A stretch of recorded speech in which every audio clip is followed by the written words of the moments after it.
हाँ जी राजे, BSc part 1 non medical ते BA1 mathematics के स्टूडेंट्स ਆਪਾਂ ਨੇ algebra and trigonometry the book second book start ਕੀਤੀ ਹੋਈ ਹੈ, ਜਿਹਦੇ ਵਿੱਚੋਂ ਵੈਕਟਰ ਸਪੇਸ ਦਾ ਚੈਪਟਰ ਚੱਲ ਰਿਹਾ ਸੀ। ਕਾਫੀ ਹੱਦ ਤੱਕ ਆਪਾਂ ਨੇ ਵੈਕਟਰ ਸਪੇਸ ਦਾ ਚੈਪਟਰ ਕੰਪਲੀਟ ਕਰ ਰੱਖਿਆ।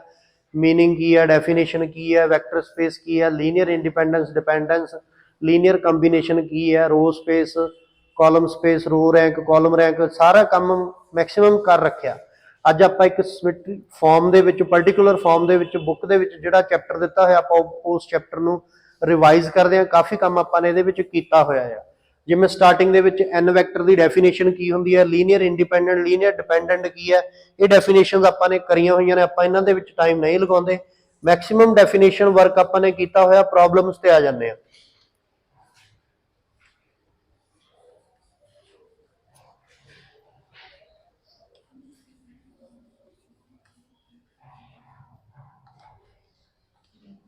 सब तो पहली एग्जाम्पल की सी कि V कोई वैक्टर दिता होया, इहनूं कुछ वैक्टर्स दे लीनियर कंबीनेशन दे विच लिखना सी। दोबारा रिवाइज कर लैंदे आ, लेट कर लैंदे आ। V is linear combination of vectors of V1 V2 and V3।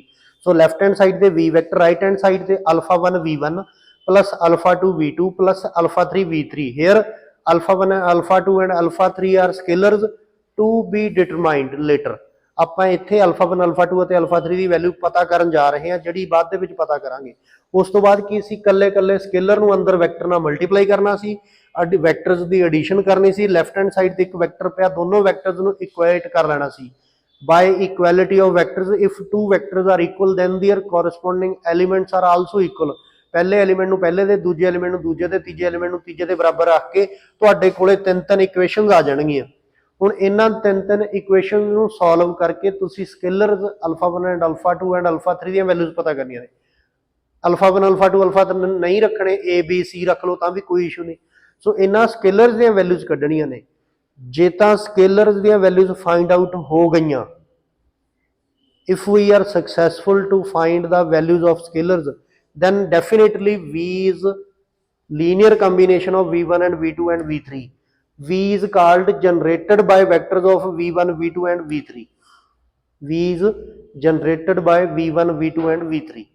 If we are unsuccessful in case of equivalent equations, कई बारी equivalent equations ਦੇ ਕੇਸ ਦੇ ਵਿੱਚ ਤੁਸੀਂ ਕਿਸੇ ਇੱਕ ਵੈਕਟਰ ਦੀ ਵੈਲਿਊ ਪਤਾ ਕਰਨ, ਇੱਕ ਸਕੇਲਰ ਦੀ ਵੈਲਿਊ ਪਤਾ ਕਰਨ ਦੀ ਕੋਸ਼ਿਸ਼ ਕਰਦੇ ਹੋ, ਉਹ ਕੈਂਸਲ ਹੋ ਜਾਂਦਾ, ਉਹਦੇ ਨਾਲ ਦੂਜਾ ਵੀ ਕੈਂਸਲ ਹੋ ਜਾਂਦਾ। ਸੋ ਇਕੁਇਵਲੈਂਟ ਕੇਸਿਸ ਦੇ ਕੇਸ ਦੇ ਵਿੱਚ if we are unsuccessful to find the values of scalars, then V is not linear combination of V1 and V2 and V3। ਇਹ ਪਹਿਲੀ ਟਾਈਪ ਦਾ ਕੁਐਸਚਨ ਸੀ ਆਪਣਾ। ਇਹਦੇ ਨਾਲ ਦੀਆਂ 3-4 ਐਗਜ਼ਾਮਪਲ ਦਿੱਤੀਆਂ ਹੋਈਆਂ ਨੇ, ਤੁਹਾਨੂੰ ਵਧੀਆ ਤਰੀਕੇ ਨਾਲ ਦਿੱਤੀਆਂ ਹੋਈਆਂ ਨੇ। ਤੁਸੀਂ ਐਗਜ਼ਾਮਪਲ ਮੇਰੇ ਖਿਆਲ ਨਾਲ ਕਰ ਲਈਆਂ ਹੋਣਗੀਆਂ। ਉਸ ਤੋਂ ਬਾਅਦ ਕੁਝ ਵੈਕਟਰਸ ਨੂੰ ਆਪਾਂ ਨੇ ਲੀਨੀਅਰ ਡਿਪੈਂਡੈਂਟ ਜਾਂ ਇੰਡੀਪੈਂਡੈਂਟ ਦੇਖਣਾ। 2 ਜਾਂ 3 ਵੈਕਟਰ ਦਿੱਤੇ ਹੋਏ ਨੇ। In case of finding or examine vectors are linear dependent or independent, yeah, we have to show the vectors are linear independent or dependent, then firstly we have to assume their linear combination. Let v1 alpha1 v1 alpha2 v2 alpha3 v3 equals to 0। right hand side ਤੇ ਕੀ ਰੱਖਣਾ, 0 vector ਰੱਖਣਾ। ਬਾਕੀ ਕੰਮ ਕਰਨ ਦਾ pattern ਤਰੀਕਾ ਉਹੀ ਆ। ਸਕੇਲਰਸ ਨੂੰ ਅੰਦਰ ਮਲਟੀਪਲਾਈ ਕਰੋ, ਵੈਕਟਰਸ ਨੂੰ ਐਡ ਕਰੋ। ਰਾਈਟ ਹੈਂਡ ਸਾਈਡ ਤੇ 0 ਵੈਕਟਰ ਆ, 0 ਵੈਕਟਰ ਨਾਲ ਕੰਪੇਅਰ ਕਰਕੇ ਤੁਹਾਡੇ ਕੋਲੇ 2-3 ਇਕੁਏਸ਼ਨਸ ਬਣ ਜਾਣਗੀਆਂ। Now we have to find the values of scalars from these equations. If we are successful to finding the values of scalars, then these vectors are in linear combination. Then these vectors are in linear combination. If we are unsuccessful to find the values of scalars, then these vectors are not in any linear combination। पहली गल तो यह होगी। दूजी गल तो जो values पता कर लिया, if values of scalars not all zero, then given vectors are in a relationship, they are called linear dependent। J values scalars the values not all zero ने, मतलब सारियां zero नहीं हैगियां, कोई ना कोई एक अद्धा तो नॉन जीरो जरूर है। भावें बाकी दे जीरो होण, कोई एक अद्धा तो नॉन जीरो जरूर होगा, एटलीस्ट 1 तो नॉन जीरो होगा। सारे जीरो नहीं है। नॉट ऑल जीरो का मतलब क्या, सारे जीरो नहीं है। then these vectors are in relationship, ਇਹ ਵੈਕਟਰ ਰਿਲੇਸ਼ਨਸ਼ਿਪ ਦੇ ਵਿੱਚ ਨੇ, ਇਹ ਵੈਕਟਰਸ ਨੂੰ ਲੀਨੀਅਰਲੀ ਡਿਪੈਂਡੈਂਟ ਕਿਹਾ ਜਾਊਗਾ। ਇਹ ਵੀ ਕਿਹਾ ਜਾ ਸਕਦਾ ਕਿ some vector can be written in terms of others, ਕਿਸੇ ਇੱਕ ਨੂੰ ਦੂਜੇ ਦੀਆਂ ਟਰਮਸ ਦੇ ਵਿੱਚ ਲਿਖਿਆ ਜਾ ਸਕਦਾ। ਦੂਜਾ ਕੇਸ ਕੀ ਆ, if values of scalars are all zero, ਜੇ ਸਾਰੇ ਵੈਲਿਊਜ਼ ਸਕੇਲਰ ਦੀਆਂ ਵੈਲਿਊਜ਼ ਜ਼ੀਰੋ ਹੋ ਗਈਆਂ, then given vectors are linearly independent,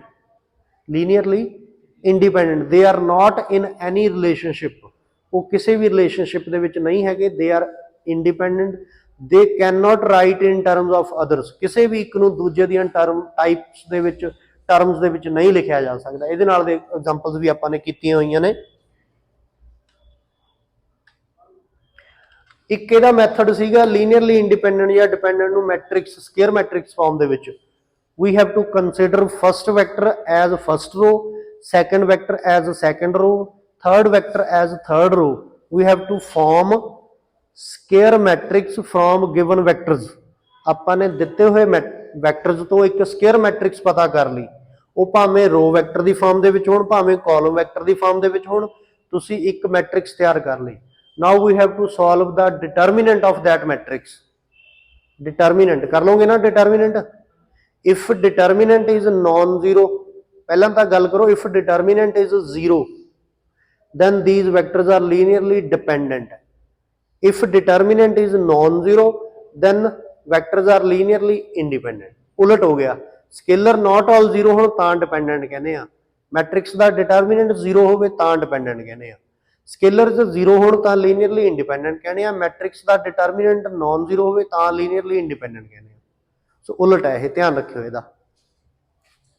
ਅੱਛਾ, ਇਹਦੇ ਨਾਲ ਦੀ ਐਗਜ਼ਾਮਪਲਸ ਕਈ ਵਾਰੀ ਉਹ ਕਹਿ ਸਕਦਾ ਐਗਜ਼ਾਮੀਨਰ ਕਿ ਮੰਨ ਲਓ ਜੀ ਕੁਝ ਵੈਕਟਰਸ ਤੁਹਾਨੂੰ ਅਸੀਂ ਲੀਨੀਅਰਲੀ ਇੰਡੀਪੈਂਡੈਂਟ ਦਿੱਤੇ, ਚਲੋ ਲੀਨੀਅਰਲੀ ਡਿਪੈਂਡੈਂਟ ਦਿੱਤੇ, ਇਹਨਾਂ ਦੇ ਵਿੱਚ ਕਿਤੇ ਨਾ ਕਿਤੇ ਕੇ ਪਿਆ, ਅਲਫਾ ਪਿਆ, ਏ ਪਿਆ, ਲੈਮਡਾ ਪਿਆ, ਉਹਦੀ ਵੈਲਿਊ ਲੱਭੋ।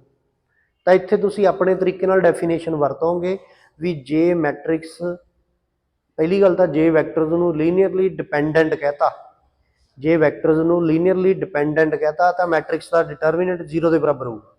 ਤਾਂ ਮੈਟ੍ਰਿਕਸ ਦੇ ਡਿਟਰਮੀਨੈਂਟ ਨੂੰ ਜ਼ੀਰੋ ਦੇ ਬਰਾਬਰ ਰੱਖ ਕੇ ਉਸ ਪੈਰਾਮੀਟਰ ਦੀ ਜਿਹੜਾ ਵੀ ਇੱਥੇ ਕੇ ਆ, ਅਲਫਾ ਆ, ਲੈਮਡਾ ਆ, ਉਹਦੀ ਵੈਲਿਊ ਕੱਢ ਲੈਣੀ ਆ। ਜੇ ਉਹਨਾਂ ਨੇ ਲੀਨੀਅਰਲੀ ਇੰਡੀਪੈਂਡੈਂਟ ਕਹਤਾ ਤਾਂ ਮੈਟ੍ਰਿਕਸ ਦਾ ਡਿਟਰਮੀਨੈਂਟ ਨਾਟ ਇਕੁਅਲ ਟੂ ਜ਼ੀਰੋ ਰੱਖਣਾ, ਬਸ ਇਕੁਅਲ ਟੂ ਦੀ ਬਜਾਏ ਨਾਟ ਇਕੁਅਲ ਟੂ ਦਾ ਸਿੰਬਲ ਪਾਉਣਾ। ਇਹ ਐਗਜ਼ਾਮਪਲ ਪਿਛਲੇ 5 ਸਾਲ ਦੇ ਪੇਪਰਾਂ ਦੇ ਵਿੱਚੋਂ 4 ਵਾਰੀ ਆਈ ਹੋਈ ਆ।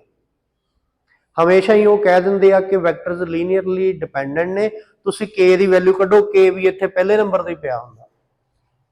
ਇੱਕੋ ਹੀ ਐਗਜ਼ਾਮਪਲ ਆ, ਸਟੇਟਮੈਂਟ ਵੀ ਨਹੀਂ ਬਦਲਦੇ, ਪਤਾ ਨਹੀਂ ਕਿਉਂ ਉਹਨਾਂ ਦੀ ਇੰਨੀ ਫੇਵਰੇਟ ਆ, ਉਹ ਬਾਰ-ਬਾਰ ਪਾਈ ਜਾਂਦੇ ਆ।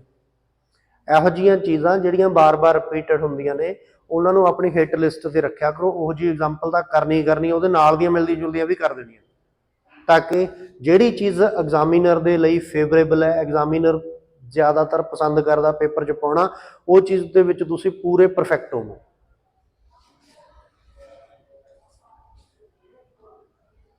ਆ ਦੇਖੋ, ਇੱਥੇ ਵੀ ਲੀਨੀਅਰਲੀ ਇੰਡੀਪੈਂਡੈਂਸ ਜਾਂ ਡਿਪੈਂਡੈਂਸ ਚੈੱਕ ਕਰਨਾ ਸੀਗਾ, ਬਾਅਦ 'ਚ ਰੈਂਕ ਵੀ ਪਤਾ ਕਰਨਾ, ਮੈਟ੍ਰਿਕਸ ਦਾ ਡਿਟਰਮੀਨੈਂਟ ਕੀਤਾ, ਡਿਟਰਮੀਨੈਂਟ ਆ ਗਿਆ ਨॉन ਜ਼ੀਰੋ, -8 ਬਚਦਾ। ਹੁਣ ਨॉन ਜ਼ੀਰੋ ਆਉਣ ਦੇ ਕੇਸ ਦੇ ਵਿੱਚ ਲੀਨੀਅਰਲੀ ਇੰਡੀਪੈਂਡੈਂਟ ਕਹਾਂਗੇ, ਇੰਡੀਪੈਂਡੈਂਟ ਹੋ ਗਿਆ। ਹੁਣ ਇੱਥੋਂ ਹੀ ਰੈਂਕ ਦਾ ਅੰਦਾਜ਼ਾ ਲਾ ਲਓ। ਇਹ ਮੈਟ੍ਰਿਕਸ ਸੀਗੀ 3x3 ਦੀ, 3x3 ਦੀ ਮੈਟ੍ਰਿਕਸ ਦਾ ਰੈਂਕ ਡਿਟਰਮੀਨੈਂਟ ਨॉन ਜ਼ੀਰੋ ਆ ਗਿਆ। ਜਿੱਥੇ ਜਾ ਕੇ ਡਿਟਰਮੀਨੈਂਟ ਨॉन ਜ਼ੀਰੋ ਆਉਂਦਾ ਤਾਂ ਜਿੰਨਾ ਆਰਡਰ ਹੁੰਦਾ ਉਨਾ ਹੀ ਰੈਂਕ ਹੁੰਦਾ। ਤਾਂ ਇੱਥੇ ਡਿਟਰਮੀਨੈਂਟ ਕੀ ਆ ਗਿਆ ਤੁਹਾਡਾ ਨॉन ਜ਼ੀਰੋ, ਤਾਂ 3 ਇਹਦਾ ਆਰਡਰ ਸੀਗਾ ਤਾਂ 3 ਹੀ ਰੈਂਕ ਆ ਗਿਆ। ਬਸ ਆਨਸਰ ਵੀ ਨਾਲ ਦੀ ਨਾਲ ਦੋਨੇ ਆਨਸਰ ਇੱਕੋ ਹੀ ਵਾਰ 'ਚ ਮਿਲ ਗਿਆ ਆਪਾਂ ਨੂੰ। ਇਹ ਲੀਨੀਅਰਲੀ ਇੰਡੀਪੈਂਡੈਂਟ ਵੀ ਆ ਗਿਆ, ਇਹਦਾ ਰੈਂਕ ਵੀ ਪਤਾ ਲੱਗ ਗਿਆ, ਕਿੰਨਾ ਰੈਂਕ ਆ, 3 ਰੈਂਕ ਹੈ ਇਹਦਾ। ਆ ਦੱਸਦਾ 3 ਰੈਂਕ। ਹੁਣ ਕਹਿੰਦਾ ਸ਼ੋ ਕਰੋ ਵੈਕਟਰਸ ਨੇ ਜਿਹੜੇ ਲੀਨੀਅਰਲੀ ਡਿਪੈਂਡੈਂਟ ਨੇ, ਆਲਸੋ ਐਕਸਪ੍ਰੈਸ ਕਰੋ one of the that linear combination of the others, ਕਹਤਾ ਅਦਰਸ ਕਹਿਣਾ ਸੀ, ਇੱਥੇ ਅਦਰਸ ਕਹਿਣਾ ਸੀ। ਹੁਣ ਦੇਖੋ ਧਿਆਨ ਨਾਲ ਸਟੇਟਮੈਂਟ ਪੜ੍ਹੋ, ਤੁਹਾਨੂੰ ਇਹ ਕੰਮ ਆਉਂਦਾ ਆ, ਮੇਰੇ ਕਰਵਾਉਣ ਵਾਲਾ ਨਹੀਂ ਹੈਗਾ, ਤੁਹਾਨੂੰ ਆਉਂਦਾ ਆ ਡੈਫੀਨਿਟਲੀ ਇਹ ਕੰਮ। ਕੀ ਕਿਹਾ ਗਿਆ, ਕੁਝ ਵੈਕਟਰਸ ਨੂੰ ਲੀਨੀਅਰਲੀ ਡਿਪੈਂਡੈਂਟ ਪਤਾ ਕਰਨਾ। ਪਹਿਲੀ ਗੱਲ ਤਾਂ ਡਿਪੈਂਡੈਂਟ ਸ਼ੋ ਕਰਨ ਦੇ ਲਈ ਕੀ ਕੰਮ ਕਰੋਗੇ, ਵੈਕਟਰਸ ਤੋਂ ਇੱਕ ਮੈਟ੍ਰਿਕਸ ਬਣਾ ਲਓ। ਇਹਨੇ ਆਹ ਕੰਮ ਕੀਤਾ ਹੋਇਆ, ਤੁਸੀਂ ਮੈਟ੍ਰਿਕਸ ਬਣਾ ਲਓ। ਪਹਿਲੀ ਰੋ ਕਿੰਨੀ ਹੈ, 2 3 -1 -1, ਦੂਜੀ ਰੋ ਕਿੰਨੀ ਆ 1 -1 -2 ਅਤੇ -4। ਤੀਜੀ ਰੋ ਕਿੰਨੀ ਆ 3 1 3 ਅਤੇ -2। ਚੌਥੀ ਰੋ ਕਿੰਨੀ ਆ 6 3 0 ਅਤੇ -7। ਇਹ ਬਣ ਗਈ A matrix 4x4 the matrix ਆ। ਇਹਦਾ ਡਿਟਰਮੀਨੈਂਟ ਕਰ ਦੋ। ਇਹਦਾ ਡਿਟਰਮੀਨੈਂਟ ਲਾਜ਼ਮੀ ਤੌਰ ਤੇ 0 ਆਉਂਦਾ ਹੋਊਗਾ ਕਿਉਂਕਿ ਤਾਂ ਹੀ ਲੀਨੀਅਰਲੀ ਡਿਪੈਂਡੈਂਟ ਬਣਿਆ। ਹੁਣ ਇਹ ਤੋਂ ਬਾਅਦ ਜਦੋਂ ਕਿਸੇ ਇੱਕ ਨੂੰ ਦੂਜਿਆਂ ਦੇ ਲੀਨੀਅਰ ਕੰਬੀਨੇਸ਼ਨ 'ਚ ਲਿਖਣਾ, ਜਦੋਂ ਕਿਸੇ ਇੱਕ ਨੂੰ ਦੂਸਰਿਆਂ ਦੇ ਲੀਨੀਅਰ ਕੰਬੀਨੇਸ਼ਨ 'ਚ ਲਿਖਣਾ, ਉਹਦੇ ਲਈ ਆਪਾਂ ਨੂੰ ਸਕੇਲਰਸ ਦੀ ਵੈਲਿਊ ਦੀ ਲੋੜ ਹੈ। ਧਿਆਨ ਦਿਓ ਮੈਂ ਕੀ ਕਹਿ ਰਿਹਾ। ਜਦੋਂ ਕਿਸੇ ਇੱਕ ਨੂੰ ਦੂਜਿਆਂ ਦੇ ਲੀਨੀਅਰ ਕੰਬੀਨੇਸ਼ਨ 'ਚ ਲਿਖਣਾ ਤਾਂ ਆਪਾਂ ਨੂੰ ਉਸ ਫਾਰਮ ਦੀ ਲੋੜ ਆ ਜਿਹਦੇ ਵਿੱਚ ਆਪਾਂ ਕਹਿੰਦੇ ਆ α1 v1 α2 v2 plus α3 v3 plus α4 v4। ਉਸ ਫਾਰਮ ਦੀ ਲੋੜ ਆ, ਤਾਂ ਕਰਕੇ ਇਹਨੇ ਆਹ ਮੈਥਡ ਲਾਇਆ। ਇਸੇ ਲਈ ਇਹਨੇ ਮੈਟ੍ਰਿਕਸ ਨਹੀਂ ਬਣਾਈ। ਜੇ ਕੱਲਾ ਲੀਨੀਅਰਲੀ ਡਿਪੈਂਡੈਂਟ ਦੇਖਣਾ ਹੁੰਦਾ ਤਾਂ ਮੈਂ ਮੈਟ੍ਰਿਕਸ ਬਣਾ ਕੇ ਕਰ ਦਿੰਦਾ, ਮੇਰਾ ਆਸਾਨੀ ਨਾਲ ਕੰਮ ਹੋ ਜਾਣਾ। ਬਟ ਆਪਾਂ ਨੂੰ ਇਹ ਵੀ ਲੋੜ ਹੈ ਕਿ ਕਿਸੇ ਇੱਕ ਵੈਕਟਰ ਨੂੰ ਦੂਜਿਆਂ ਦੇ ਲੀਨੀਅਰ ਕੰਬੀਨੇਸ਼ਨ 'ਚ ਲਿਖਣਾ, ਤਾਂ ਆਪਾਂ ਇਹਨੂੰ ਉਸ ਫਾਰਮ ਦੇ ਵਿੱਚ ਹੀ ਸੋਲਵ ਕਰਾਂਗੇ, ਲੀਨੀਅਰ ਕੰਬੀਨੇਸ਼ਨ ਦੀ ਫਾਰਮ ਦੇ ਵਿੱਚ। ਤਾਂ ਆਪਾਂ ਨੇ ਕੀ ਕਰ ਲਿਆ, ਕੰਸੀਡਰ ਕਰ ਲਿਆ ਰਿਲੇਸ਼ਨ। ਤੁਸੀਂ ਰਿਲੇਸ਼ਨ ਨਾ ਕਿਹਾ ਕਰੋ, ਤੁਸੀਂ ਕਿਹਾ ਕਰੋ ਕੰਸੀਡਰ ਦੀਅਰ ਲੀਨੀਅਰ ਕੰਬੀਨੇਸ਼ਨ। ਉਹਨਾਂ ਦਾ ਲੀਨੀਅਰ ਕੰਬੀਨੇਸ਼ਨ ਕੰਸੀਡਰ ਕਰ ਲਿਆ। K1 V1 K2 V2 K3 V3 K4 V4। Right hand side ਤੇ ਜ਼ੀਰੋ ਵੈਕਟਰ। ਜ਼ੀਰੋ ਵੈਕਟਰ ਕਿੰਨੇ ਟਪਲ ਦਾ ਲੈਣਾ, ਜਿੰਨੇ ਟਪਲ ਦੇ ਇੱਧਰ ਇਹ ਵੈਕਟਰਸ ਨੇ। ਜੇ ਇਹ 3 ਟਪਲ ਦੇ ਹੁੰਦੇ ਤਾਂ ਇੱਧਰ 3 ਐਲੀਮੈਂਟ ਵਾਲਾ ਜ਼ੀਰੋ ਵੈਕਟਰ ਲੈ ਲੈਂਦੇ। ਇਹਨਾਂ ਦੇ 4 ਮੈਂਬਰਸ ਨੇ, ਇਹ 4 ਟਪਲ ਦਾ ਆ ਤਾਂ ਇੱਧਰ 4 ਟਪਲ ਦਾ 4 ਵੈਕਟਰ ਲੈ ਲਾਂਗੇ, ਜ਼ੀਰੋ ਵੈਕਟਰ ਲੈ ਲਾਂਗੇ। ਤਾਂ ਬਾਕੀ ਕੰਮ ਉਹੀ ਆ, K1 ਨੂੰ ਅੰਦਰ ਮਲਟੀਪਲਾਈ ਕਰੋ, K2 ਨੂੰ ਅੰਦਰ ਮਲਟੀਪਲਾਈ ਕਰੋ, K3 ਨੂੰ ਅੰਦਰ ਮਲਟੀਪਲਾਈ ਕਰੋ, K4 ਨੂੰ ਅੰਦਰ ਮਲਟੀਪਲਾਈ ਕਰੋ। ਬਾਅਦ ਚ ਇਹਨਾਂ ਵੈਕਟਰਸ ਨੂੰ ਐਡ ਕਰ ਦਿਓ। ਪਹਿਲੇ ਐਲੀਮੈਂਟਸ ਤੋਂ ਪਹਿਲੀ ਇਕੁਏਸ਼ਨ, ਦੂਜੇ ਐਲੀਮੈਂਟ ਤੋਂ ਦੂਜੀ ਇਕੁਏਸ਼ਨ, ਤੀਜੇ ਐਲੀਮੈਂਟ ਤੋਂ ਤੀਜੀ ਇਕੁਏਸ਼ਨ, ਚੌਥੇ ਐਲੀਮੈਂਟ ਤੋਂ ਚੌਥੀ ਇਕੁਏਸ਼ਨ। ਆ ਤੁਹਾਡੇ ਕੋਲੇ ਇੱਕ 1 2 3 4 ਇਕੁਏਸ਼ਨਸ ਆ ਗਈਆਂ। ਇਹਨਾਂ ਇਕੁਏਸ਼ਨ ਨੂੰ ਸੋਲਵ ਕਰੋ। ਇਹਨਾਂ ਨੂੰ ਸੋਲਵ ਕਰਕੇ ਫਾਈਂਡ ਕਰੋ values of K1 K2 K3 K4। ਕਿਵੇਂ ਕਰੋਗੇ ਵੀ ਕੋਈ ਬੱਚਾ ਦੱਸ ਸਕਦਾ ਮੈਨੂੰ? 4 ਇਕੁਏਸ਼ਨਾਂ ਨੇ, ਕਿਵੇਂ ਕਰੋਗੇ ਸੋਲਵ? 4 ਵੇਰੀਏਬਲ ਨੇ, ਕੋਈ ਵੀ ਐਨੀਵਨ ਦੱਸ ਦਿਓ, ਜਲਦੀ ਕਰੋ। ਪਹਿਲਾਂ ਤਾਂ ਪਹਿਲੀਆਂ 2 ਇਕੁਏਸ਼ਨਾਂ ਚੋਂ K1 ਕੱਟ ਕਰ ਲਾਂਗੇ, ਤੁਹਾਡੇ ਕੋਲੇ ਚੌਥੀ ਇਕੁਏਸ਼ਨ ਆ ਜਾਊਗੀ 2 3 4 ਦੇ ਵਿੱਚ। ਉਹ ਤੋਂ ਬਾਅਦ ਨੈਕਸਟ 2 ਦੇ ਵਿੱਚੋਂ K1 ਕੱਟ ਲਓ, ਤੁਹਾਡੇ ਕੋਲੇ ਪੰਜਵੀਂ ਇਕੁਏਸ਼ਨ ਆ ਜਾਊਗੀ 2 3 4 ਦੇ ਵਿੱਚ। ਉਹ ਤੋਂ ਬਾਅਦ ਲਾਸਟ 2 ਦੇ ਵਿੱਚੋਂ K1 ਕੱਟ ਕਰੋ, ਤੁਹਾਡੇ ਕੋਲੇ 6ਵੀਂ ਇਕੁਏਸ਼ਨ ਆ ਜਾਊਗੀ 2 3 4 ਦੇ ਵਿੱਚ। ਇਹਦਾ ਮਤਲਬ ਚੌਥੀ ਇਕੁਏਸ਼ਨ ਆ ਗਈ 2 3 4 ਚ, ਪੰਜਵੀਂ ਇਕੁਏਸ਼ਨ ਆ ਗਈ 2 3 4 ਚ, ਛੇਵੀਂ ਇਕੁਏਸ਼ਨ ਆ ਗਈ 2 3 4 ਚ। ਹੁਣ ਚੌਥੀ ਅਤੇ ਪੰਜਵੀਂ ਇਕੁਏਸ਼ਨ ਚੋਂ K2 ਕੱਟ ਕਰ ਦਿਓ। ਚੌਥੀ ਅਤੇ ਪੰਜਵੀਂ ਇਕੁਏਸ਼ਨ ਚੋਂ K2 ਕੱਟ ਕਰੋਗੇ ਤਾਂ ਸੱਤਵੀਂ ਇਕੁਏਸ਼ਨ ਆ ਜਾਊਗੀ 3 4 ਚ, K3 ਅਤੇ K4 ਚ। ਉਸੇ ਤਰੀਕੇ ਨਾਲ ਪੰਜਵੀਂ ਅਤੇ ਛੇਵੀਂ ਇਕੁਏਸ਼ਨ ਦੇ ਵਿੱਚੋਂ K2 ਕੱਟ ਕਰ ਦਿਓ ਤਾਂ ਤੁਹਾਡੇ ਕੋਲੇ K3 ਅਤੇ K4 ਦੇ ਵਿੱਚ ਇੱਕ 8ਵੀਂ ਇਕੁਏਸ਼ਨ ਆ ਜਾਊਗੀ। ਹੁਣ 7ਵੀਂ ਇਕੁਏਸ਼ਨ ਦੇ ਵਿੱਚ K3 K4 ਆ, 8ਵੀਂ ਇਕੁਏਸ਼ਨ ਚ K3 K4 ਆ, 7ਵੀਂ ਤੇ 8ਵੀਂ ਇਕੁਏਸ਼ਨ ਚੋਂ K3 ਕੱਟ ਕਰ ਦਿਓ, ਤੁਹਾਡੇ ਕੋਲੇ K4 ਦੀ ਵੈਲਿਊ ਆ ਜਾਊਗੀ। ਹੁਣ ਜਿਹੜੀ K4 ਦੀ ਵੈਲਿਊ ਆਈ ਸੀ ਉਹਨੂੰ 7ਵੀਂ ਇਕੁਏਸ਼ਨ ਚ ਭਰ ਕੇ K3 ਦੀ ਵੈਲਿਊ ਕੱਢ ਲਓ, K3 ਅਤੇ K4 ਦੀ ਵੈਲਿਊ ਨੂੰ ਚੌਥੀ ਇਕੁਏਸ਼ਨ ਚ ਭਰ ਕੇ K2 ਦੀ ਵੈਲਿਊ ਨਿਕਲੇਗੀ, K2 K3 K4 ਦੀ ਵੈਲਿਊ ਪਹਿਲੀ ਇਕੁਏਸ਼ਨ ਚ ਭਰ ਕੇ K1 ਨਿਕਲੇਗਾ। ਇਹਨੇ ਸਾਰਾ ਕੁਝ ਤੁਹਾਡੇ ਤੇ ਪੈਂਡਿੰਗ ਛੱਡਤਾ, ਕਿਉਂਕਿ ਇੱਕ ਵਧੀਆ ਆਥਰ ਦੀ ਨਿਸ਼ਾਨੀ ਇਹ ਆ ਕਿ ਉਹ ਜਿਹੜਾ ਕੰਮ ਤੁਹਾਨੂੰ ਆਉਂਦਾ ਆ ਬਾਰ-ਬਾਰ ਉਹ ਸਮਝਾਉਣ ਦੀ ਲੋੜ ਨਹੀਂ। ਆਪਾਂ ਕੋਈ ਨਾਵਲ ਪੜ੍ਹ ਰਹੇ ਹਾਂ, ਕੋਈ ਐਸੇ ਪੜ੍ਹ ਰਹੇ ਹਾਂ, ਜਾਂ ਕੋਈ ਸੀਰੀਅਲ ਸ਼ੁਰੂ ਹੁੰਦਾ, ਉਹਦੇ ਸਟਾਰਟਿੰਗ 'ਚ ਹੀ ਦੱਸ ਦਿੰਦੇ ਨੇ ਕੌਣ ਕਿਹਦਾ ਚਾਚਾ ਲੱਗਦਾ, ਕੌਣ ਕਿਹਦੀ ਤਾਈ ਲੱਗਦੀ ਆ, ਕਿਹਦੀ ਕਿਹਦੇ ਨਾਲ ਬਣਦੀ ਆ, ਕਿਹਦੀ ਕਿਹਦੇ ਨਾਲ ਨਹੀਂ ਬਣਦੀ। ਹਰ ਰੋਜ਼ ਤਾਂ ਨਹੀਂ, ਸੀਰੀਅਲ ਸ਼ੁਰੂ ਕਰਨ ਤੋਂ ਪਹਿਲਾਂ ਦੱਸ ਦੇ। ਵੱਧ ਤੋਂ ਵੱਧ ਫਲੈਸ਼ਬੈਕ ਦੇ ਵਿੱਚ ਪਿਛਲੇ ਦਿਨ ਦੇ ਅੱਧੇ ਘੰਟੇ ਦੇ ਸੀਰੀਅਲ ਨੂੰ 1 2 5 ਸਕਿੰਟਾਂ ਦੇ ਵਿੱਚ ਮਿਨ ਜਿਹਾ ਦਿਖਾ ਦਿੰਦੇ ਨੇ। ਇੱਕ ਵਧੀਆ ਆਥਰ, ਵਧੀਆ ਜਿਹੜਾ ਵਕਤਾ ਆ, ਉਹ ਇਹ ਗੱਲ ਫੋਲੋ ਕਰਦਾ ਵੀ ਮੈਨੂੰ ਸੁਣਨ ਵਾਲੇ, ਮੈਨੂੰ ਫੋਲੋ ਕਰਨ ਵਾਲੇ ਬੱਚੇ ਨੇ, ਵਿਦਿਆਰਥੀ ਨੇ, ਜਾਂ ਜਿਹੜੇ ਵੀ ਨੇਗੇ ਮੈਨੂੰ ਸੁਣ ਰਹੇ ਨੇ, ਠੀਕ ਹੈ, ਲਿਸਨਰ ਨੇ, ਉਹ ਉਸ ਚੀਜ਼ ਨੂੰ ਆਪਣੇ ਆਪ ਕਲੀਅਰ ਕਰ ਲੈਣ ਜਿਹੜੀ ਉਹਨਾਂ ਨੂੰ ਆਉਂਦੀ ਆ। ਮੇਰਾ ਟਾਈਮ ਉਸ ਚੀਜ਼ ਤੇ ਲਗਵਾਉਣ ਜੋ ਟੈਕਨੀਕਲੀ ਹੈਲਪ ਕਰਨ ਦੇ ਵਿੱਚ ਲੋੜ ਹੈ। ਸੋ ਇਹਨਾਂ ਇਕੁਏਸ਼ਨ ਨੂੰ ਸੋਲਵ ਕਰਨਾ, ਜੇ ਮੈਂ ਕਹਿਤਾ ਤਾਂ ਸੋਲਵ ਕਰਨਾ, ਤਾਂ ਤੁਸੀਂ ਹੋਮਵਰਕ ਜਾ ਕੇ ਸੋਲਵ ਕਰਨਾ ਆ। ਤੁਸੀਂ ਇਹ ਨਾ ਕਹਿ ਦਿਓ ਵੀ ਹਾਂ ਜੀ ਇਹ ਤਾਂ ਸੌਖਾ ਜਿਹਾ ਕੰਮ ਹੋ ਜਾਊਗਾ। ਪੇਪਰ 'ਚ ਇਹਨਾਂ ਚੀਜ਼ਾਂ ਦਾ ਹੀ ਟਾਈਮ ਲੱਗੂ ਤੁਹਾਨੂੰ। ਲਓ ਜੀ, ਇਹਨਾਂ ਇਕੁਏਸ਼ਨ ਨੂੰ ਸੋਲਵ ਕਰਕੇ K1 K2 K3 K4 ਦੀਆਂ ਵੈਲਿਊਜ਼ ਆ ਗਈਆਂ।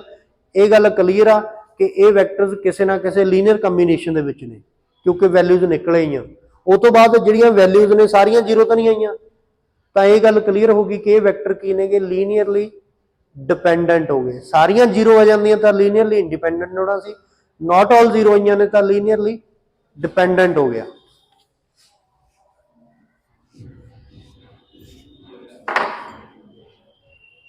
ਉਸ ਤੋਂ ਬਾਅਦ K1 ਦੀ ਵੈਲਿਊ ਭਰਤੀ, K2 ਦੀ ਵੈਲਿਊ ਭਰਤੀ, K3 ਦੀ ਵੈਲਿਊ ਭਰਤੀ, K4 ਦੀ ਵੈਲਿਊ ਭਰਤੀ। ਕਿਸੇ ਇੱਕ ਨੂੰ ਦੂਜਿਆਂ ਦੇ ਲੀਨੀਅਰ ਕੰਬੀਨੇਸ਼ਨ 'ਚ ਕਿਹਾ ਸੀ ਨਾ ਉਹਨੇ ਇਹ ਤਾਂ ਕਿਹਾ ਨਹੀਂ ਕਿ ਪਹਿਲੇ ਨੂੰ ਲਿਖੋ, ਦੂਜੇ ਨੂੰ ਲਿਖੋ, ਜਾਂ ਤੀਜੇ ਨੂੰ ਜਾਂ ਚੌਥੇ ਨੂੰ। ਆਪਾਂ ਇਕੱਲੇ K4 ਨੂੰ ਚੱਕ ਕੇ ਉਧਰ ਲੈ ਜਾਂਦੇ ਆ ਤਾਂ V4 = V1 V2 V3 ਆ ਗਿਆ, ਇਹੀ ਆਨਸਰ। ਤੁਸੀਂ V1 ਪਿਆ ਰਹਿਣ ਦਿਓ, ਬਾਕੀ ਸਾਰੇ ਉਧਰ ਲੈ ਜਾਓ, ਉਹ ਵੀ ਆਨਸਰ ਠੀਕ ਸੀਗਾ। ਕਿਸੇ ਇੱਕ ਨੂੰ ਬਾਕੀਆਂ ਦੇ ਲੀਨੀਅਰ ਕੰਬੀਨੇਸ਼ਨ 'ਚ ਲਿਖਣਾ ਸੀ, ਲਿਖਿਆ ਗਿਆ। ਨਾਲੇ ਤਾਂ ਲੀਨੀਅਰਲੀ ਇੰਡੀਪੈਂਡੈਂਟ ਜਾਂ ਡਿਪੈਂਡੈਂਟ ਪਤਾ ਲੱਗ ਗਿਆ, ਨਾਲ ਦੀ ਨਾਲ ਹੀ ਇਹਨਾਂ ਦਾ ਲੀਨੀਅਰ ਕੰਬੀਨੇਸ਼ਨ ਕਿੱਦਾਂ ਦਾ ਹੁੰਦਾ ਉਹ ਪਤਾ ਲੱਗ ਗਿਆ, ਨਾਲ ਦੀ ਨਾਲ ਹੀ ਕਿਸੇ ਇੱਕ ਨੂੰ ਦੂਜਿਆਂ ਦੇ ਲੀਨੀਅਰ ਕੰਬੀਨੇਸ਼ਨ 'ਚ ਲਿਖਿਆ ਗਿਆ। ਨੈਕਸਟ ਐਗਜ਼ਾਮਪਲ ਦੇ ਵਿੱਚ ਕੀ ਕਿਹਾ ਗਿਆ, ਐਗਜ਼ਾਮਿਨ ਕਰੋ ਲੀਨੀਅਰ ਇੰਡੀਪੈਂਡੈਂਸ ਜਾਂ dependence of the system of vector ਦੇ। ਤੁਸੀਂ ਕਰ ਹੀ ਲਓਗੇ, 3 ਵੈਕਟਰ ਦੇ ਤੇ ਇਹਨਾਂ ਦਾ ਲੀਨੀਅਰ ਇੰਡੀਪੈਂਡੈਂਸ ਜਾਂ ਡਿਪੈਂਡੈਂਸ ਪੁੱਛਿਆ ਹੋਇਆ, ਕੋਈ ਖਾਸ ਕੰਮ ਨਹੀਂ ਹੈਗਾ। ਉਹ ਤੋਂ ਬਾਅਦ ਨੈਕਸਟ ਐਗਜ਼ਾਮਪਲ 'ਚ ਚੈੱਕ ਕਰੋ ਲੀਨੀਅਰ ਡਿਪੈਂਡੈਂਸ ਜਾਂ independence of the following vectors. ਇਹ ਵੀ ਬਿਲਕੁਲ ਉੱਪਰਲੀ ਐਗਜ਼ਾਮਪਲ ਨਾਲ ਦਾ ਕੰਮ ਹੀ ਆ ਗਿਆ। K1 V1 K2 V2 K3 V3 right hand side ਤੇ 0 ਵੈਕਟਰ, 3 ਇਕੁਏਸ਼ਨਾਂ ਬਣ ਗਈਆਂ। ਇਹਨਾਂ ਨੂੰ ਸੋਲਵ ਕਰਕੇ ਕਈ ਵਾਰ ਉਹ ਸੋਲਵ ਕਰ ਦਿੰਦਾ, ਜਿਵੇਂ ਹੁਣ ਇਹਨੇ ਕੀ ਕੀਤਾ ਹੋਇਆ, ਆ 3 ਇਕੁਏਸ਼ਨਾਂ ਨੂੰ ਸੋਲਵ ਕਰਤਾ ਕਿ ਪਹਿਲੀ ਨੂੰ ਕਿੰਨੇ ਨਾਲ ਮਲਟੀਪਲਾਈ ਕਰ ਲਓ, 2 ਇਕੁਏਸ਼ਨਾਂ ਬਚ ਗਈਆਂ, ਠੀਕ ਹੈ। ਫਿਰ ਉਹਨੇ ਕਈ ਵਾਰੀ ਸੋਲਵ ਕਰਕੇ ਦਿਖਾਤਾ, ਜ਼ਿਆਦਾਤਰ ਉਹ ਕਹਿੰਦਾ ਇਹਨਾਂ ਨੂੰ ਸੋਲਵ ਕਰਕੇ ਐਦਾਂ ਦੀਆਂ ਵੈਲਿਊਜ਼ ਮਿਲ ਗਈਆਂ। ਸੋ ਤੁਹਾਡਾ ਕੰਮ ਕੀ ਆ ਆਪ ਨਹੀਂ, ਇਹ ਇਹਨਾਂ ਦਾ ਦੇਖ ਕੇ ਨਹੀਂ ਕਰਨਾ। ਤੁਸੀਂ ਇਹਨਾਂ ਇਕੁਏਸ਼ਨਾਂ ਰੱਖੋ ਆਪਣੇ ਕੋਲ ਆਪਣੀ ਕਾਪੀ ਤੇ, ਇਹਨਾਂ ਨੂੰ ਸੋਲਵ ਕਰਕੇ ਸਕੇਲਰ ਦੀਆਂ ਵੈਲਿਊਜ਼ ਆਪ ਕੱਢੋ। ਸਾਰੇ ਸਵਾਲਾਂ ਦੀਆਂ ਜਿਹੜਾ ਵੀ ਸਮ ਕਰ ਰਹੇ ਹੋ ਮੈਕਸਿਮਮ ਵਰਕ ਆਪ ਕਰੋ, ਬੁੱਕ ਤੋਂ ਦੇਖ ਕੇ ਨਾ ਕਰੋ।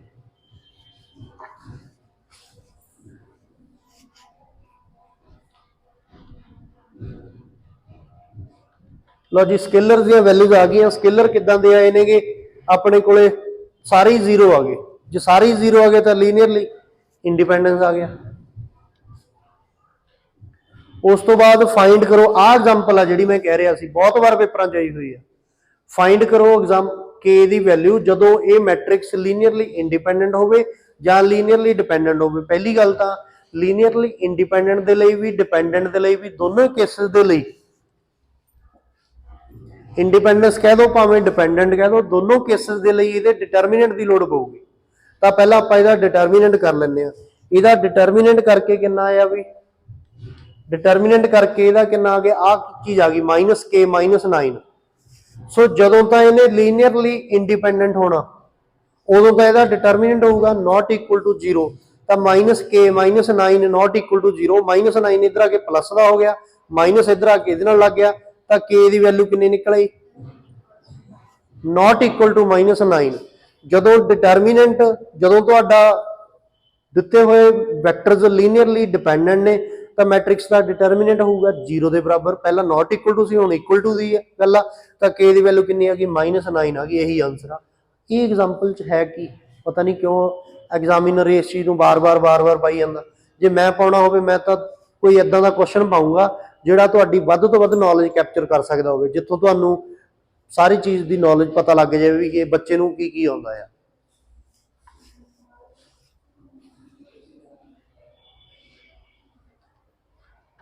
ਆ ਵੀ ਐਗਜ਼ਾਮਪਲ ਇਹਦੇ ਨਾਲ ਦੀ ਆ ਗਈ, ਇਹ ਵੀ ਇੰਪੋਰਟੈਂਟ ਹੈ।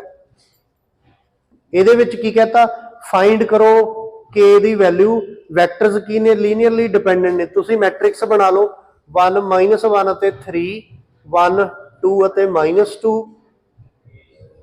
K 0 ਅਤੇ 1। ਤਾਂ ਮੈਟ੍ਰਿਕਸ ਦਾ ਡਿਟਰਮੀਨੈਂਟ ਕਰ ਲੈਂਦੇ ਹਾਂ। 1 ਦੇ ਨਾਲ ਕਿੰਨਾ ਆ ਗਿਆ ਜੀ 2 -0, -1 ਦੇ ਨਾਲ ਕਿੰਨਾ ਆ ਗਿਆ, -1 ਦੇ ਨਾਲ ਆ ਜਾਊਗਾ -1 ਤੇ 0, ਪਲੱਸ K ਦੇ ਨਾਲ ਕਿੰਨਾ ਆ ਜਾਊਗਾ 2 ਮਾਈਨਸ ਦਾ 6। ਇਹਦਾ ਮਤਲਬ ਕਿੰਨਾ ਆ ਗਿਆ, 1 ਦੇ ਨਾਲ ਕਿੰਨਾ ਆ ਗਿਆ, ਇੱਥੇ 2 ਬਚ ਗਿਆ, ਇੱਥੇ ਮਾਈਨਸ ਪਲੱਸ ਦਾ 1 ਬਚ ਗਿਆ, ਇੱਥੇ ਪਲੱਸ ਦਾ ਕਿੰਨਾ ਆ ਗਿਆ 2K ਅਤੇ ਮਾਈਨਸ ਦੇ 6k ਜਾਂ ਕਹਿ ਸਕਦੇ ਸੀ ਆਪਾਂ -4 ਤਾਂ -4k ਬਚ ਜਾਂਦਾ। ਇਹਦਾ ਮਤਲਬ ਡਿਟਰਮੀਨੈਂਟ ਕਿੰਨਾ ਆ ਗਿਆ 3 - 4k। ਹੁਣ ਕੀ ਕਿਹਾ ਗਿਆ ਲੀਨੀਅਰਲੀ ਡਿਪੈਂਡੈਂਟ ਕਿਹਾ ਗਿਆ। ਸੋ ਇਫ ਲੀਨੀਅਰਲੀ ਡਿਪੈਂਡੈਂਟ ਕਿਹਾ ਗਿਆ ਤਾਂ ਡਿਟਰਮੀਨੈਂਟ ਕਿਹਦੇ ਕੋਲ ਰੱਖਾਂਗੇ 0 ਦੇ, ਤਾਂ 3 - 4k ਨੂੰ ਕਿਹਦੇ ਕੋਲ ਰੱਖਾਂਗੇ 0 ਦੇ, ਤਾਂ 3 = 4k। k ਦੀ ਵੈਲਿਊ ਕਿੰਨੀ ਆ ਗਈ 3/4 ਆ ਗਈ।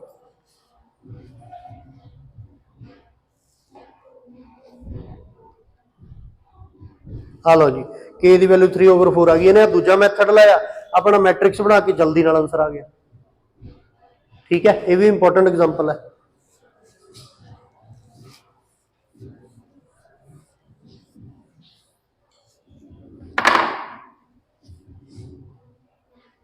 ਲਓ ਜੀ ਆਹ ਕੰਮ ਤਾਂ ਆਪਾਂ ਨੇ ਕਰਿਆ ਹੋਇਆ ਪ੍ਰੀਵੀਅਸ ਕਲਾਸ ਦੇ ਵਿੱਚ, ਇਹਤੇ ਤਾਂ ਟਾਈਮ ਲਾਓ ਨਾ। ਠੀਕ ਹੈ, ਕੁਝ ਵੈਕਟਰਸ ਦੀ ਰੋ ਸਪੇਸ ਸੇਮ ਕਰਨੀ ਸੀਗੀ ਚੈੱਕ। ਮੈਂ ਦੁਬਾਰਾ ਤੋਂ ਦੱਸ ਦਿੰਦਾ, ਤੁਸੀਂ ਕੱਲੀ ਮੈਟ੍ਰਿਕਸ ਦੇ ਉੱਪਰ ਰੈਂਕ ਮੈਥਡ ਫੋਲੋ ਕਰਨਾ। ਜੇ ਰੈਂਕ ਮੈਥਡ ਫੋਲੋ ਕਰਨ ਤੋਂ ਬਾਅਦ ਬਾਕੀ ਬਚਦੀਆਂ ਨੌਨ ਜ਼ੀਰੋ ਰੋਜ਼ ਬਰਾਬਰ ਆ ਰਹੀਆਂ ਨੇ, ਜੇ ਮੈਟ੍ਰਿਸਿਸ ਦੀਆਂ ਬਾਕੀ ਬਚਦੀਆਂ ਨੌਨ ਜ਼ੀਰੋ ਰੋਜ਼ ਬਰਾਬਰ ਬਚ ਰਹੀਆਂ ਨੇ, ਫਿਰ ਤਾਂ ਉਹਨਾਂ ਦੀ ਰੋ ਸਪੇਸ ਸੇਮ ਆ। ਜੇ ਡਿਫਰੈਂਟ ਆ ਰਹੀਆਂ ਨੇ ਤਾਂ ਡਿਫਰੈਂਟ ਰੋ ਸਪੇਸ ਆ। ਜੇ ਕਾਲਮ ਸਪੇਸ ਚੈੱਕ ਕਰਨੀ ਆ ਤਾਂ ਪਹਿਲਾਂ ਦਿੱਤੀਆਂ ਹੋਈਆਂ ਮੈਟ੍ਰਿਸਿਸ ਦਾ ਟਰਾਂਸਪੋਜ਼ ਕਰ ਲਓ। ਟਰਾਂਸਪੋਜ਼ ਕਰਨ ਤੋਂ ਬਾਅਦ ਜਿਹੜੀਆਂ ਮੈਟ੍ਰਿਕਸ ਬਚੀਆਂ ਨੇ ਹੁਣ ਉਹਨਾਂ ਦੇ ਰੈਂਕ ਮੈਥਡ ਅਪਲਾਈ ਕਰ ਲਓ। ਜੇ ਉਹਨਾਂ ਦੀ ਬਾਕੀ ਬਚਦੀਆਂ ਨੌਨ ਜ਼ੀਰੋ ਰੋ ਸੇਮ ਆ ਰਹੀਆਂ ਨੇ ਤਾਂ ਟਰਾਂਸਪੋਜ਼ ਦੀ ਰੋ ਸਪੇਸ ਸੇਮ ਹੋਗੀ, ਟਰਾਂਸਪੋਜ਼ ਵਾਲੀਆਂ ਮੈਟ੍ਰਿਸਿਸ ਦੀ ਰੋ ਸਪੇਸ ਸੇਮ ਹੋਗੀ ਅਤੇ ਓਰੀਜਨਲ ਮੈਟ੍ਰਿਸਿਸ ਦੀਆਂ ਕਾਲਮ ਸਪੇਸ ਸੇਮ ਹੋਗੀ। ਇੰਨਾ ਕੰਮ ਸੀਗਾ ਇਸ ਚੈਪਟਰ ਦੇ ਵਿੱਚ। ਲਓ ਜੀ ਵੈਕਟਰ ਸਪੇਸ ਦਾ ਚੈਪਟਰ ਮੇਰੇ ਵੱਲੋਂ ਕੰਪਲੀਟ ਹੈ। ਕਾਫੀ ਕੰਮ ਇਹਦੇ ਵਿੱਚ ਤੁਸੀਂ ਕੀਤਾ। ਠੀਕ ਹੈ, ਪਹਿਲਾਂ ਕਰਿਆ ਹੋਇਆ ਸੀ, ਅੱਜ ਆਪਾਂ ਨੇ ਰਿਵਾਈਜ਼ ਕੀਤਾ, ਕੁਝ ਕੁ ਕੰਮ ਨਵਾਂ ਸੀ ਉਹ ਕੀਤਾ। ਕੱਲ ਤੋਂ ਆਪਾਂ ਇਹਦਾ ਨੈਕਸਟ ਚੈਪਟਰ ਸਟਾਰਟ ਕਰਾਂਗੇ।